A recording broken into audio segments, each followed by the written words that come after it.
At one point, I know that this MacBook Pro was working because I actually took the trackpad out because it was working in this machine to place it into another one to fix it. I also took out one of the speakers to fix that other MacBook Pro as well. Now, the reason that I hadn't used the rest of this chassis up until now, one, the screen on this one was broken, and two, it's got a bit of damage in this upper corner. Nothing that stops it from functioning, but it's just not the prettiest. So, consideration there. Now, I've had some free time. I found an inexpensive replacement retina monitor for this 2014, actually this one's a late 2013 MacBook Pro. So I went ahead and I bit the bullet and bought a new trackpad. So I got a trackpad, got the speaker that I'm gonna put in here, but I will need to remove the motherboard in order to place the speaker in as well as replace the trackpad. So we'll go ahead and do a little bit of fast forward magic while I do that. Take out the motherboard, replace everything basically. It's sort of building this one up from scratch. So let's get started. The first step in fixing this MacBook Pro, I'm gonna have to remove the logic board so that I can actually get to the, basically replace the speaker right here. That's, I'm feeling bad now that I actually put the logic board back into this when I initially did a teardown, purely because it's going to add a little bit of extra effort, but it shouldn't be anything too crazy. And I'll go ahead and walk through the entire process of me undoing all the screws and getting this one all taken apart so that I can put it back together again.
Okay.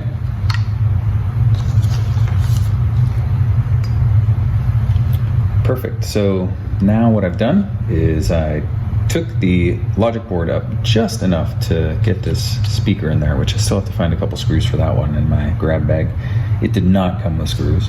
Luckily, I've been keeping parts, especially for the screws for the trackpad as well, which wasn't the cleanest, so it's not new. So I'll definitely want to test it before I put a battery in here, because as you can see, the glue is hard enough to remove.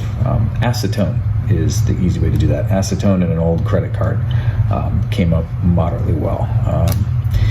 But next step, let's go ahead and get this screwed in. I'm gonna need to attach the monitor, of course. That's probably the easiest part I'll go through. Actually, the hardest part's just gonna be finding a SSD or an NVMe laying around here. I think I've got one left and an adapter actually that will allow me to boot up, but that's questionable because if this machine was never updated to High Sierra or later, the little adapter in the NVMe will not be detected. So I'll have to work through that process once we get everything else checked.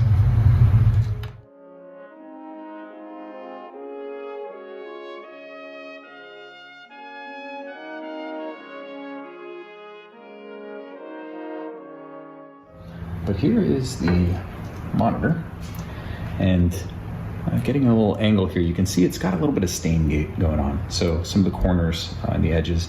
Now, I may also do a little short video on how you can actually remove the anti-glare surface off of these to make them look brand new again, and just remove that sort of dirty look. It impacts the anti-glare a little bit, but really, if you're working in a dark environment, so pretty much all work environments, that doesn't have the sun beating down on you outside, you're good to go. Take it outside though, you're gonna have reflections for sure. But let's go ahead and get that all attached here, and then we'll test the machine.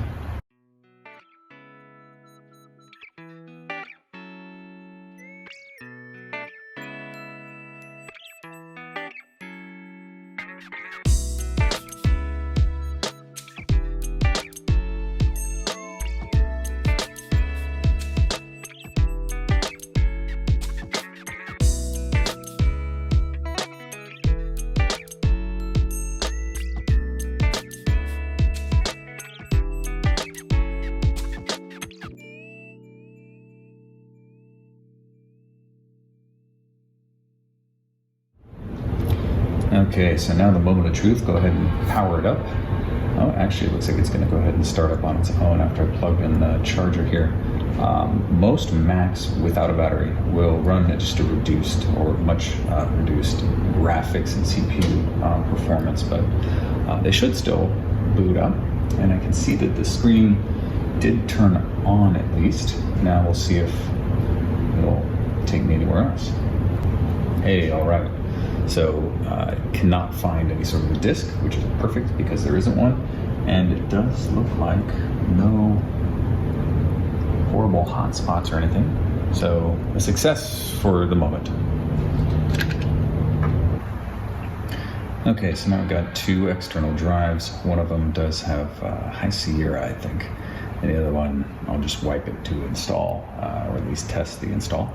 I mostly just want to get into the installer so I can see if the mouse works or not. Let's see, base system. Yeah, I mostly just need to get somewhere to test out if this trackpad works.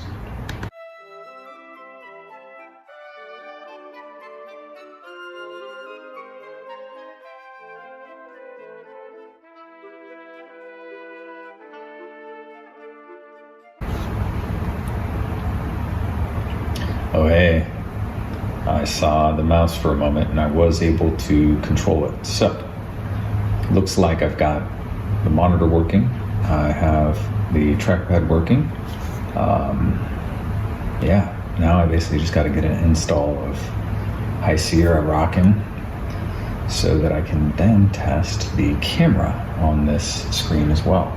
So overall, things are looking pretty solid here. I even have Wi-Fi being detected and connected, so yeah, things are looking good. All right, perfect. So my next step, I need to reinstall the battery, which means super glue and an old battery that I've got sitting around. It's not the best, but it will work to get this thing up and running. So yeah, all right. I think overall, it was the most expensive piece of this was the screen with the damage, right? Like it's just so difficult to find good used screens that are actually anything less than $350 to $400. So I found this one for $290. Of course, I still have to go through and clean it up a little bit, remove some of this stain gate that's on here, but that'll take me maybe an hour of scrubbing. It's not the easiest, but it'll clean it up really nicely. It'll be a great screen after that. And then the machine itself, I mean, I got it with a broken screen originally, and I think out of pocket there I was $180. And I used all the parts to fix up and sell two separate MacBook Pros that had miscellaneous pieces broken.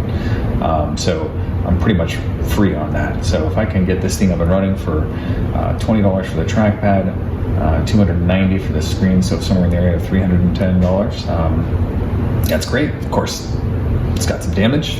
Might try and see if I can find a cheap replacement sort of uppercase here, but it doesn't actually impact the usability, it doesn't look that great. But overall, I'm pretty excited about this machine.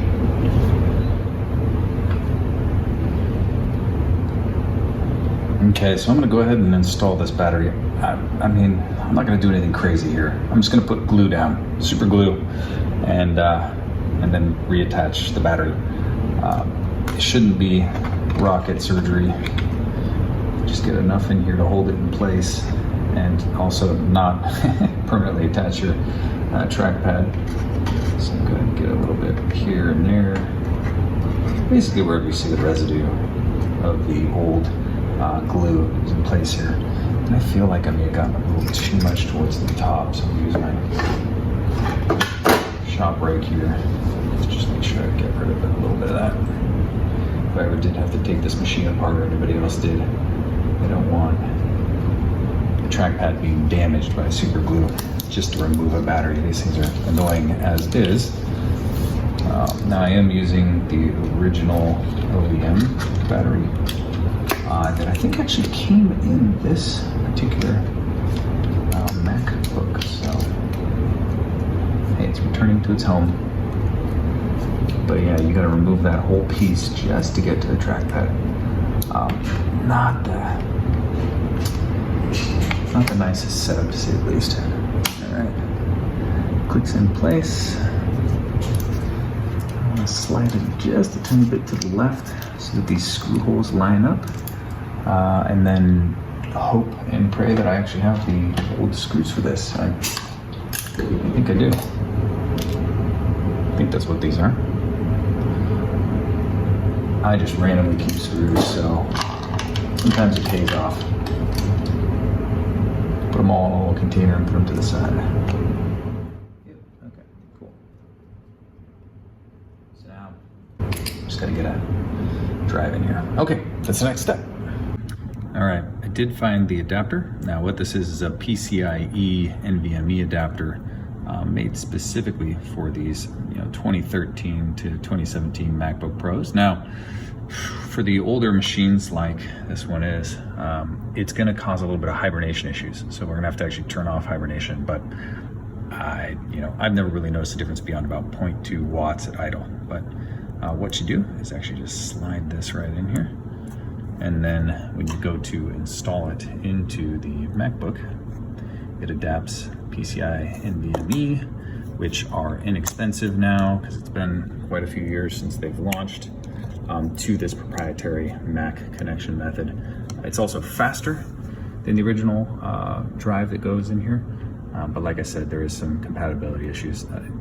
Faster in a sense that the original Mac PCIe drive they're always faster than what's on the market at the time, but hey, we're in 2020 and this was from 2013, so the newer technology has caught up, but you need an adapter to get it to work, and you also need to have taken your machine all the way up through High Sierra or later. So that's going to be the next test here. If this doesn't boot, then I have to actually install on an external drive through USB, update it then, and then I can install it on this drive. So a little bit of a process.